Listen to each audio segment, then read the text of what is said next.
तो आज हमारा लेक्चर नंबर 4 है एटॉमिक स्ट्रक्चर का, जिसके अंदर हम लोग आज डिस्कवरी ऑफ प्रोटॉन के बारे में पढ़ेंगे। हेडिंग आ रही है डिस्कवरी ऑफ प्रोटॉन और एनोड रे एक्सपेरिमेंट। डिस्कवरी ऑफ प्रोटॉन और एनोड रे एक्सपेरिमेंट। तो आज हम लोग एनोड रे एक्सपेरिमेंट के बारे में पढ़ने जा रहे हैं। पहले मैं चाहता हूं कि आप लिखें कि किस प्रकार से प्रोटॉन डिस्कवर हुआ और फिर धीरे-धीरे हम लोग कंटेंट को आगे बढ़ाएंगे। Right, E Goldstein in 1886 discovery of proton. Discovery of proton. E. Goldstein in 1886 year बहुत इंपॉर्टेंट होता है, इसलिए ईयर याद रखिएगा। E. Goldstein in 1886 performed discharge tube experiment in which he took perforated cathode। इन्होंने क्या लिया? परफोरेटेड कैथोड लिया। परफोरेटेड कैथोड क्या होता है अभी थोड़ी देर में मैं समझाता हूं। What is the meaning of perforated cathode? And a gas at low pressure was kept inside the tube, full stop। on passing high voltage between the electrodes inside the tube, full stop। on passing high voltage between the electrodes, he found that some rays were coming out। on passing high voltage between the electrodes, he found that some rays were coming out from the side of anode,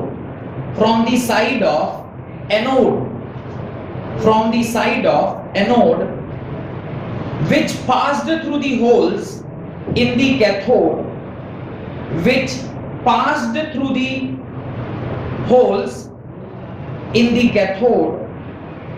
and produced green fluorescence on the opposite glass wall,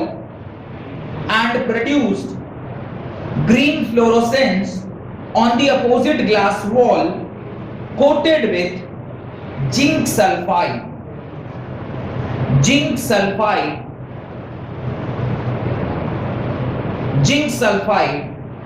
full stop। these rays were called anode rays,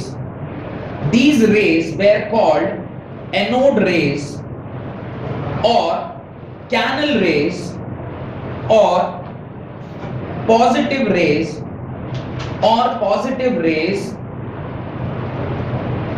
because they were found to carry positive charge।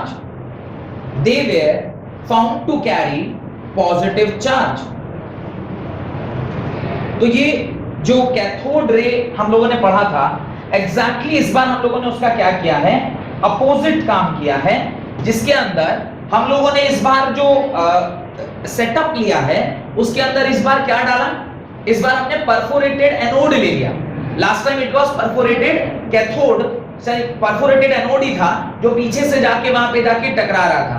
इस बार हम लोग perforated cathode ले रहे हैं, ठीक है। इसको check करते हैं, इसके लिए डायग्राम एक बनाना होगा। वापस से हम लोग एक डायग्राम बनाएंगे और फिर हम लोग उसको देखते हैं कैसे कैसे कहानी आगे बढ़ी। एक मिनट, इसके नीचे एक डायग्राम आप लोग बनाएंगे, जो मैं भी बना रहा हूं उसी को आप लोग भी साथ साथ बनाते चलिए। किस प्रकार से हम लोगों ने how we discovered, actually we means E Goldstein नामक जो साइंटिस्ट थे, उन्होंने किस प्रकार से ये प्रोटॉन की डिस्कवरी की। आप जानते हैं इस तरफ क्या लगा होता है? This time it is cathode, this time it is cathode. और कैथोड इस बार हमने कैसा लिया है? परफोरेटेड लिया है। Cathode this time we have taken is perforated, और उसको इस प्रकार से हमने क्या कर दिया? एक हाई वोल्टेज बैटरी से क्या किया है? कनेक्ट किया। हाई वोल्टेज बैटरी से जब कनेक्ट किया, और इस यहाँ पे जो हमने लिया था वो क्या था? ये वाज एनोड। इस एनोड के साथ हमने इसको क्या कर दिया? जोड़ दिया। ये इस प्रकार से जुड़ गया है। यहाँ पे आपका स्विच है, और इस प्रकार से ये पॉजिटिव टर्मिनल, ये नेगेटिव टर्मिनल, यहाँ से करंट आई गया। This was anode, this is anode. इसको हम लोग क्या कहते हैं? एनोड कहते हैं। और इसको क्या कहते हैं? कैथोड। लास्ट टाइम हम लोगों ने परफोरेटेड एनोड लिया था, इस बार हम लोग कैथोड को कैसे ले रहे हैं? परफोरेटेड ले रहे हैं। परफोरेटेड का क्या मतलब होता है? उसके अंदर वो जाली जाली जैसा बना हुआ है, और ये वाला जो एंड है आपका, इसको आपने किससे पेंट कर दिया है?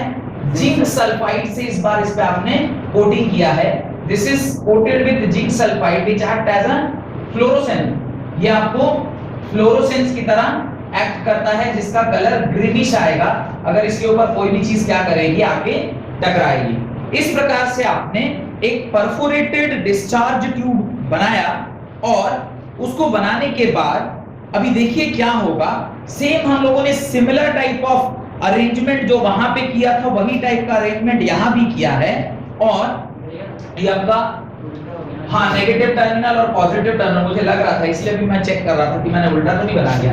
This is positive and this is negative. Current जो है वो इस तरफ से ना फ्लो करके कहां से कहां फ्लो कर रही होगी, करंट वो इधर से इधर फ्लो कर रही होगी। और ये जो आपका सर्किट है ये आपका पॉजिटिव टर्मिनल और ये आपका नेगेटिव टर्मिनल। अभी अगर ये एनोड रे था, कैथोड रे था, तो ray was travelling from this side to this side. लेकिन उसी टाइम पे उसी सेटअप में वापस से जब चेक किया गया सिमिलर कंडीशन के अंदर, जहां पे आपने क्या किया है, एक यहां पे वैक्यूम क्रिएट किया है with the help of vacuum pump. Vacuum pump की मदद से आपने वहां पे क्या किया, वैक्यूम क्रिएट किया और यहाँ पे कुछ गैस के पार्टिकल्स थे जो आयनाइज हुए। तो ऐसा पाया गया कि कैथोड रे यहाँ से वहां तो जा ही रहा था, उसी टाइम पे कुछ रेस एग्जैक्टली अपोजिट दिशा में इस तरफ से इस तरफ क्या कर रही थी, मूव कर रही थी। एग्जैक्टली अपोजिट दिशा में इस तरफ से इस तरफ मूव कर रही थी। जो रेस इस तरफ से इस तरफ मूव कर रही थी वो जब इन होल्स के मदद से जब यहाँ पर क्रॉस करके इधर आके टकराई तो यहाँ देखा गया कि इधर भी एक ग्रीनिश कलर का शाइनिंग चीज डेवलप हो चुका था। वो शाइन तभी करेगा जब उस तरफ से कोई रे यहाँ आ रही होगी। भाई अगर वहां से कोई रे यहाँ नहीं आएगी तो यहाँ पे पीछे शाइन होने का कोई स्कीम नहीं बनता है। तो अगर वो रेज यहाँ तक आई है, वैसे तो ये इनविजिबल रेज होती हैं, ये दिखाई नहीं देती हैं, इनविजिबल रेज होती हैं ये वाली, ये दिखती नहीं है बिल्कुल भी किसी कंडीशन में। पर जब यहाँ पर आके टकराई और यहाँ पे ग्रीनिश चीज ग्लो किया, तब साइंटिस्ट जो भी ई गोल्डस्टाइन को ये पता लगा कि जरूर जिस वक्त कैथोड से कुछ रेज एनोड की ओर जा रहे थे, उसी टाइम पर एनोड से कुछ रे किस तरफ आ रहे हैं, कैथोड की ओर आ रहे हैं। और ये जो रेज आए हैं ये तभी इस तरफ आ सकते हैं जबकि ये पॉजिटिव टर्मिनल है, ये नेगेटिव टर्मिनल, और नेगेटिव की तरफ अगर कोई अट्रैक्ट हो रहा है तो वो तभी उसकी ओर आ सकता है जब वो कैसा होगा, पॉजिटिवली चार्ज होगा। तो यहीं से इसने, क्योंकि ये एनोड से पैदा हुआ था, तो इसका उन्होंने नाम रखा एनोड रे एक्सपेरिमेंट। इनका नाम रखा एनोड रे एक्सपेरिमेंट। और एनोड जो है वो पैदा हुआ कहां से, एनोड से। एनोड क्या है, एक पॉजिटिवली चार्ज्ड इलेक्ट्रोड है, इलेक्ट्रोड है जिससे जो रेज निकले होंगे वो भी कैसी होंगे, पॉजिटिवली चार्ज्ड रेज होंगे। और ये हमने कैसे डिसाइड किया कि ये पॉजिटिवली चार्ज होंगे, क्योंकि जो यहां से निकल के इस तरफ आ रहे थे वो तभी इस तरफ आएंगे ताकि ये नेगेटिव टर्मिनल है तो वो पॉजिटिव रेस को ही अपनी ओर क्या करेगा, अट्रैक्ट करेगा। और अट्रैक्ट करने के बाद वो पीछे जाके चमक रहे थे, तो इससे उन्होंने कंफर्म किया कि ये पॉजिटिवली चार्ज है। अब एक बार आपने जो लिखा है उसको एक बार पढ़िए तो आपको थोड़ा सा कांसेप्ट और क्लियर होगा। ई गोल्डस्टाइन इन 1886 पर performed discharge tube experiment in which he took perforated cathode and a gas at low pressure या वैक्यूम पंप से आपने उसके प्रेशर को कम कर दिया, was kept inside the tube. On passing high voltage between the electrodes, he found that some rays were coming out from the side of anode which passed through the holes in the cathode and produced green fluorescence on the opposite glass wall coated with zinc sulfide. These rays were called Ano's ray or canal rays. Why these rays are also called as canal ray? क्योंकि इस canal में ये पास कर रहे हैं, इसलिए इसको, इस रेस को उन्होंने और एक क्या नाम दिया, this were also known as canal rays. इसी को आप लोग कैनल रेस के नाम से भी जानते हैं, कैनल रेस। और positive rays because they were found to carry positive charge. Done, लिखें आगे, आगे लिखें नेक्स्ट पॉइंट। बहुत इंपॉर्टेंट चीज जो अभी मैं लिखवाने जा रहा हूं, right. Anode ray are not emitted from anode anode ray are not emitted from anode but are produced in the space between anode and cathode. Anode ray are not emitted from anode but are produced in the space between anode and cathode। Anode और cathode के बीच में ये क्या होता है, produce होता है। और वो कैसे प्रोड्यूस हो रहा है, कैसे प्रोड्यूस हो रहा है? इसके अंदर आपने क्या लिया था, इसके अंदर आपने लिया था गैस। वो गैस क्या करेगा, आयनाइज होगा। आयनाइज होगा तो उसमें क्या डेवलप होगा, कुछ पॉजिटिव चार्ज और कुछ नेगेटिवली चार्ज पार्टिकल। वही जो पॉजिटिवली चार्ज पार्टिकल यहां पे डेवलप हुए, वही किस वहां से जो रेज निकली, उन्हीं रेज को हमने क्या कहा, एनोड रे कहा। पर लगता ऐसा है क्योंकि इनविजिबल है इसलिए हमें पता नहीं है, तो हम लोगों ने कहा कि शायद वो एनोड से निकल के आ रहा था, लेकिन एक्चुअली पता चला कि ये एनोड से निकल कर नहीं आया है। ये जो आपने गैस लिया था वो आयनाइज हुआ। आयनाइज होने के बाद वो दो चीजें बनाएगा, एक नेगेटिवली चार्ज पार्टिकल और एक पॉजिटिवली चार्ज पार्टिकल। वो पॉजिटिवली चार्ज पार्टिकल इस नेगेटिवली चार्ज पार्टिकल की ओर, इस नेगेटिवली जो पोलैरिटी वाले इलेक्ट्रोड की ओर क्या होगा, अट्रैक्ट होगा। और अट्रैक्ट होने के बाद जो पीछे जाके टकराएगा तो वो ग्लो करेगा, और उसी को हम लोगों ने क्या कहा, उसी को हमने क्या कहा, एनोड रे कहा। और वही एनोड रे पॉजिटिव चार्ज पोजेस करता है। वो यूनिवर्सल लॉ ऑफ चार्ज से हमें पता चलता है, like charges repel each other and unlike charges attract each other. हां, कैथोड रे के साथ भी तो सेम होना चाहिए, कैथोड रे के साथ। हाँ, अल्टीमेटली ये पूरा कॉन्सेप्ट आप लोग कैपेसिटर में पढ़ेंगे। मैं शायद एक बार और ये बात आपको बोल चुका हूं, आयनाइजेशन ऑफ गैस, ये बेसिक कॉन्सेप्ट जो है आप कैपेसिटर में ज्यादा अच्छा समझते हैं, और अभी ये बहुत नेसेंट स्टेज में, इसलिए आपके लिए हर चीज समझना यहाँ पे थोड़ा सा मुश्किल है। कैपेसिटर चैप्टर जब क्लास 12th में आप पढ़ेंगे तो आप देखेंगे कि दो पैरेलल प्लेट्स के बीच में जो इंसुलेटिंग मटेरियल होता है, जैसे हवा इज इंसुलेटिंग मटेरियल, जैसे वुड इज इंसुलेटिंग मटेरियल, तो उस इंसुलेटिंग मटेरियल को आप कैसे चार्ज करते हैं, तो चार्जिंग ऑफ डाइलेक्ट्रिक बोलते हैं उसको। तो अभी थोड़ा सा मुश्किल है आपके लिए पूरा इसके मॉलिक्यूलर लेवल में जाके समझना। उसके लिए फिर पोटेंशियल का कॉन्सेप्ट समझ में आना चाहिए, फिर कैसे पोटेंशियल चार्ज डेवलप करता है, या चार्ज से पोटेंशियल कैसे डेवलप करता है। बहुत सारी चीजें जो समझ में आने के बाद ही मैं इसे डाइजेस्ट कर पाऊंगा कि हवा कैसे आयनाइज हो जाती है। और आपने सुना होगा ना, ये तो चलो एक एग्जांपल, यहां नहीं समझ में आ रहा, एक एग्जांपल तो देखा होगा कि कभी कोई जब बारिश होती है और बारिश के टाइम पे जो हाई टेंशन वायर होता है, डिस्ट्रीब्यूटिंग वायर, आपने देखा होगा ना, वो राजा रानी टाइप का जो बना हुआ कुछ पोल्स होता है खेत के बीच में, जिसमें इस प्रकार के कुछ डिजाइन्स वगैरह बन के जो पोल्स बनते हैं, देखा ऐसे वो बड़े बड़े, माने उसके अंदर जो खेत में इस तरह का लगा होता है, उसमें इस तरह की जो तार गए रहते हैं। लोग ऐसा बोलते हैं कि इन तार के नीचे बारिश के टाइम पे क्या होना चाहिए, खड़ा नहीं होना चाहिए। रीजन भी, व्हाट इज द रीजन? इसके यहाँ जो पोटेंशियल है और ये जो जीरो पोटेंशियल है, जीरो पोटेंशियल मतलब धरती को ऑलवेज हम v इक्वल टू क्या मानते हैं, जीरो मानते हैं। ये चलता है 133,000, इतना वोल्ट पे ये चल रहा होता है।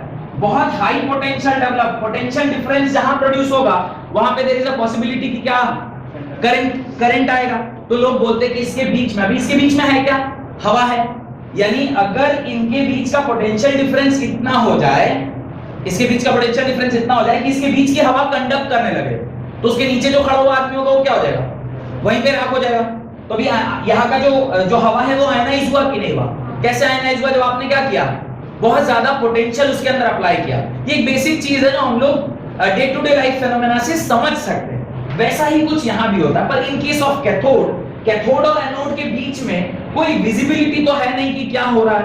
हम लोग बस ये अनुमान लगा रहे हैं कि ये नेगेटिवली चार्ज पार्टिकल है, ये पॉजिटिवली चार्ज पार्टिकल है, और यहाँ से रेज अगर उधर जा रही थी तो उसमें आपने परफोरेटेड एनोड लिया था, जिसका से हमें लगा कि जरूर यहीं से प्रोड्यूस हुआ है। पर उस केस में गैस भी आयनाइज हो सकता था, जैसे कि इस केस में हुआ कि गैस आयनाइज होता है। गैस आयनाइजेशन का एग्जांपल मैंने आपको यहाँ पे समझाया कि किस तरह से गैस आयनाइज होगा। आयनाइज होगा तो पोटेंशियल डिफरेंस पैदा होगा, पोटेंशियल डिफरेंस पैदा होगा तो वो कंडक्ट करने लग जाएगा। देन लिखें आगे, कैरेक्टरिस्टिक्स ऑफ एनोड रे। कैरेक्टरिस्टिक्स ऑफ एनोड रे, राइट। पहला पॉइंट लिखिए, the anode ray depends on nature of gas present in the cathode ray tube। the anode ray depends on the nature of gas present in the cathode ray tube. Cathode ray tube के अंदर जो आपने gas लिया है उसके nature के ऊपर depend करता है कि एनोड रे कैसे प्रोड्यूस होगा. Full stop. These are simply the positively charged gaseous ion. These are simply the positively charged gaseous ion. ये पॉजिटिवली चार्ज्ड गैसियस आयन है. That's it. इससे ज्यादा और कुछ नहीं. Next, the charge to mass ratio, the charge to mass ratio of this particle also depend upon,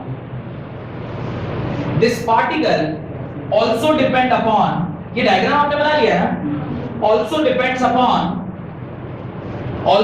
upon the nature of gas present inside, nature of gas present inside the cathode ray, inside the cathode ray, from which these originates, from which these originates.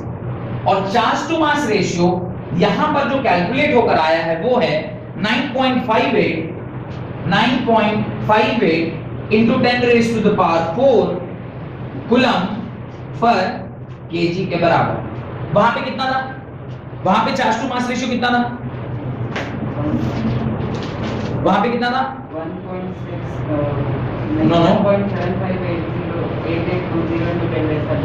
10^11 coulomb के बराबर.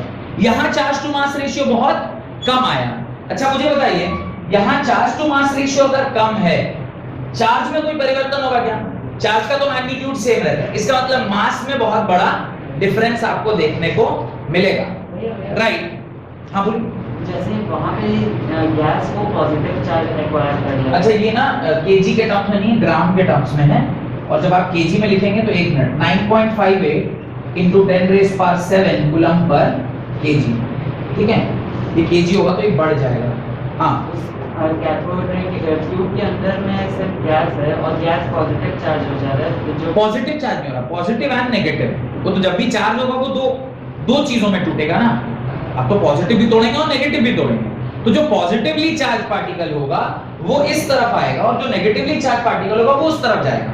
पहले वाले experiment में ये perforated था, पीछे हमने यहाँ जिंक सल्फाइड लगाया तो इधर चमक रहा था. ऐसा नहीं कि अभी इसमें ऐसा नहीं हो सकता. अभी भी इसको परफोरेटेड करके यहाँ चमकाइएगा तो यहाँ भी चमकेगा. पर ये हम इसको अभी कंसीडर, मतलब हम लोग यहाँ भी नहीं देखना चाहते हैं उसे, क्योंकि ऑलरेडी देख चुके हैं, इसलिए हमने उसको भी बंद कर दिया और सिर्फ इसी साइड पे अपना फोकस रखे हुए. आगे लिखें. जो चार्ज टू मास रेशियो लिख लीजिएगा 9.58 into 10^4 कूलम पर ग्राम, कूलम पर ग्राम, और 9.58 into 10^7 कूलम पर केजी. इस तरह से आप लिख सकते हैं. नेक्स्ट लिखिए. The charge of proton is equal to, the charge of proton is equal to 1.6 into 10^-19 coulomb.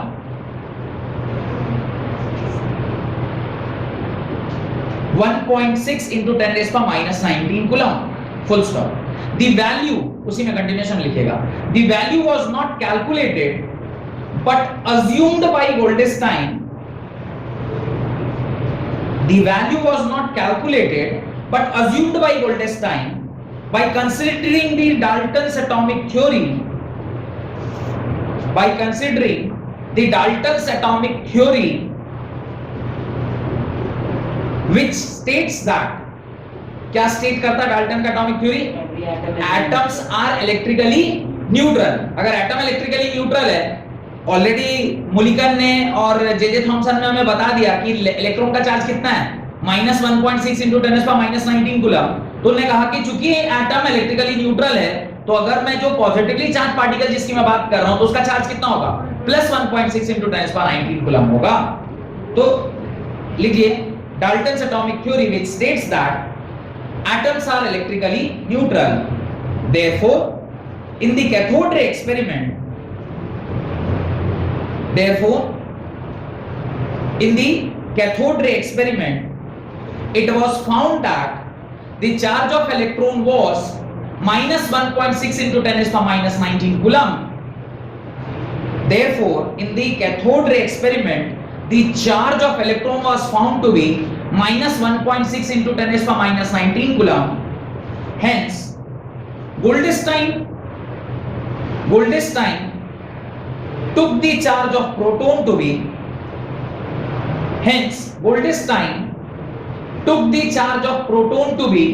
क्या ले लिया 1.6 into 10 raised to minus 19 coulomb उन्होंने ले लिया। ये डायरेक्ट उन्होंने एज इट इज उतार दिया। डन। नेक्स्ट पॉइंट लिखें कैरेक्टरिस्टिक्स के अंदर some of the positively charge particle carry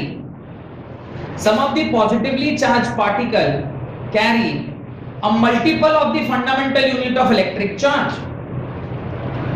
Some of the positively charged particle carry a multiple of the fundamental unit of electric charge. जैसे कि आपने quantization of charge का नाम सुना था इन टर्म्स ऑफ इलेक्ट्रॉन। यहां पे भी भाई साहब यही बोल रहे हैं कि जो पॉजिटिव चार्ज पार्टिकल है वो भी क्या है, नंबर ऑफ वो n से मल्टीप्लाई होके वहां पे भी क्वांटाइजेशन है। वैसे आपको ये वाली थ्योरी मैं बताया नहीं बताया मुझे ध्यान नहीं है। इलेक्ट्रॉन थ्योरी ऑफ इलेक्ट्रिफिकेशन जैसा कुछ बताया। What is electron theory of electrification?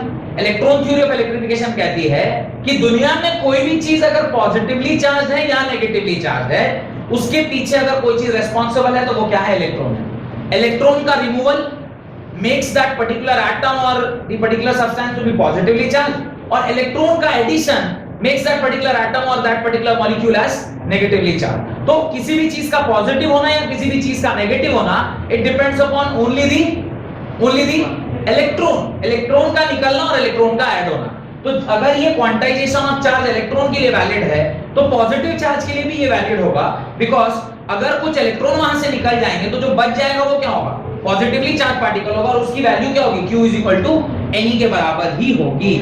तो फोर्थ पॉइंट ये है, sum of the positively charge particle carry a multiple of fundamental unit of electric charge, multiple of fundamental unit of positively charge electrical charge, full stop. Next, the behavior of these particles in the magnetic or electric field, the behavior of these particles in the magnetic or electric field is opposite to that observed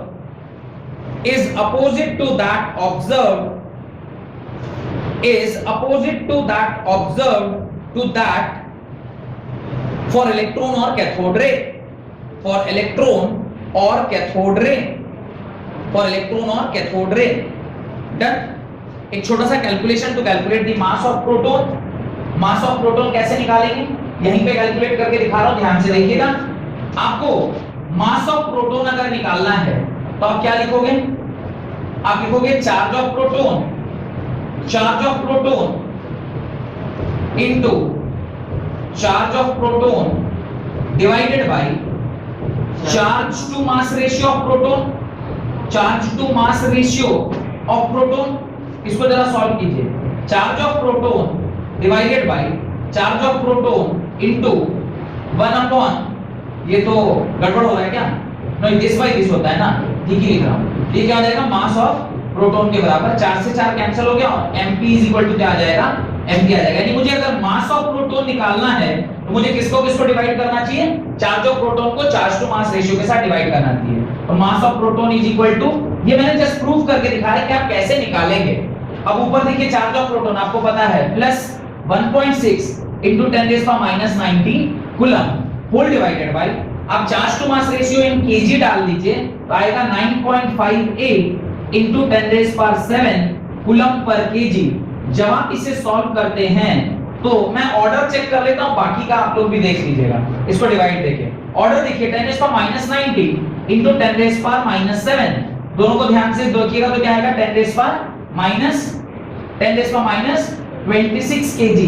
और आगे का भी आप check कर लेते हैं, आगे का क्या आता है, आगे का आएगा 1.67 into 10 raised to, एक्चुअली है 0.67 into 10 raised to this, देखिए 0.167 into this और जब आप इसे स्टैंडर्ड टर्म में लिखेंगे 1.67, ये हो जाएगा into 10 raised power minus 27 kg, और ग्राम्स में लिखिएगा तो मास ऑफ प्रोटॉन कितना आएगा, ये आएगा 1.67 into 10 raised power minus 24 ग्राम। और ये शायद मैंने आपसे लास्ट क्लास में डिस्कशन किया था कि मास ऑफ प्रोटॉन और मास ऑफ इलेक्ट्रॉन के बीच में 10 raised power 3 के ऑर्डर का डिफरेंस आता है। आपको याद हो तो मैंने मास ऑफ इलेक्ट्रॉन क्या लिखा था, मास of electron was 9 point something into 10 raised power minus 31 kg, लिखा था क्या, कितना था, 9.11 into this। अभी मास ऑफ प्रोटॉन कितना निकल के आया,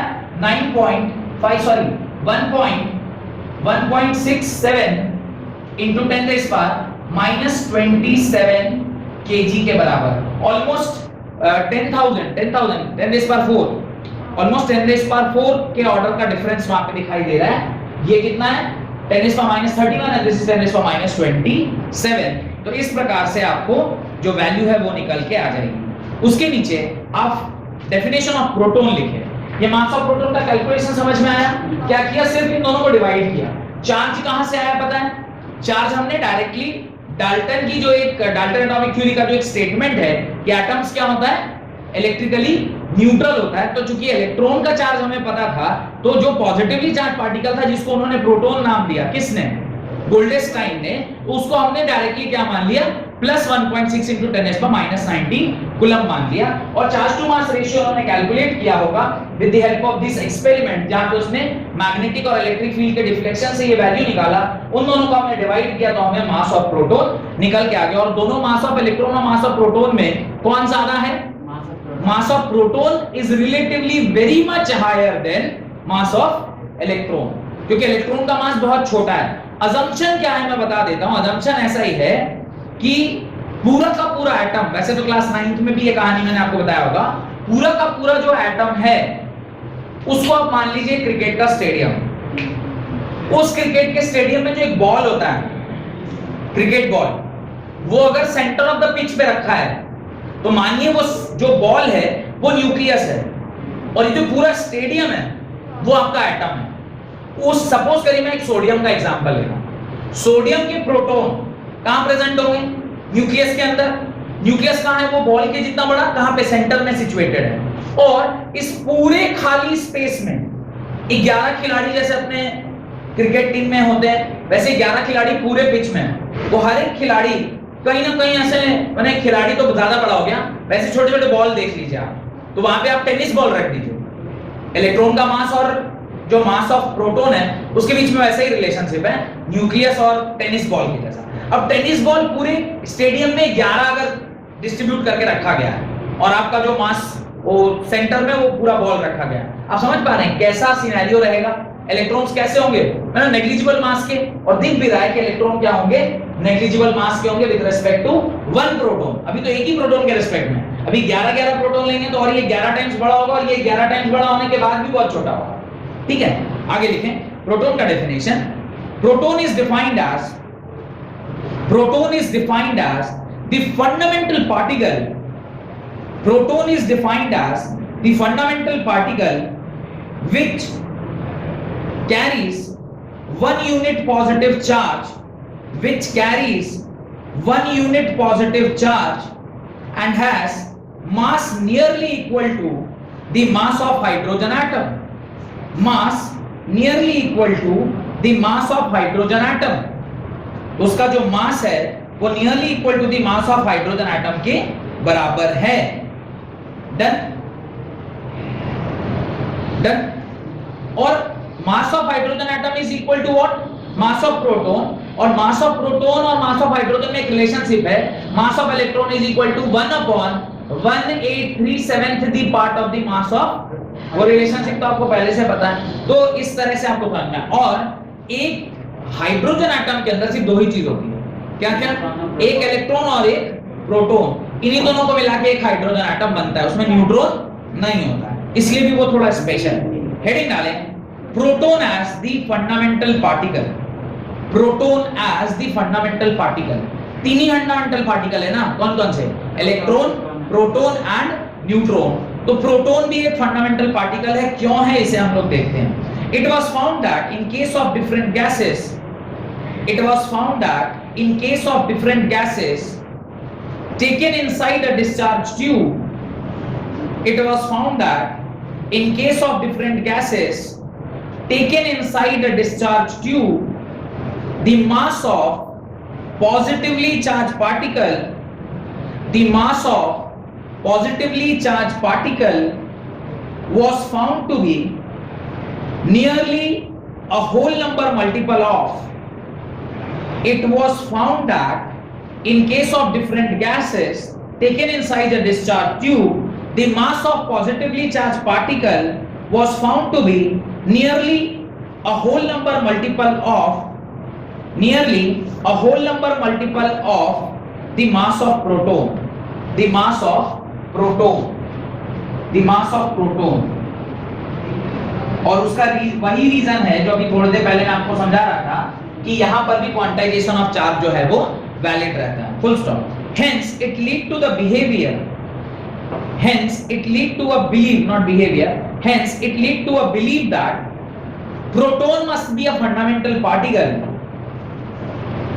Hence it lead to the belief that proton must be a fundamental particle present in all the atoms of different elements. Present in all the atoms of different elements. Hence it lead to the belief that, अभी भी क्या बोल रहे हैं, believe कर रहे हैं. We don't know exactly whether these protons are present in a particular atom or not. It is just a belief. Believe कर रहे हैं कि चूंकि ये fundamental particle है, हर गैस में पाया जा रहा है, तो इसको हम लोग उसके बराबर कर सकते हैं. तो it lead to the belief that proton must be a fundamental particle present in all the atoms of different elements. P is equal to Ne के बराबर होगा. P is equal to Ne के बराबर होगा. That is P is equal to Ne के बराबर लिखिए और उसके नीचे लिखिए where E is equal to plus 1.6 into 10 raised to minus 19 coulomb and N is positive integer. N is positive integer जिसकी वैल्यू क्या होगी, n will be either 0 होगा या नहीं होगा, 0 भी हो सकता है क्योंकि ना भी हो, ऐसा संभव है नहीं. 1 2 3 dot dot dot dot infinity तक नहीं होने के कोई चांस नहीं है. देयर इज नो चांस कि वो क्या हो जाए, नहीं. डन. और E की वैल्यू किसके बराबर होगी, plus 1.6 into 10 raised to minus 19 coulomb के बराबर. हेडिंग डालें discovery of neutron. Discovery of neutron. ठीक है, यहां तक रखते हैं. बहुत बहुत धन्यवाद आज की क्लास अटेंड करने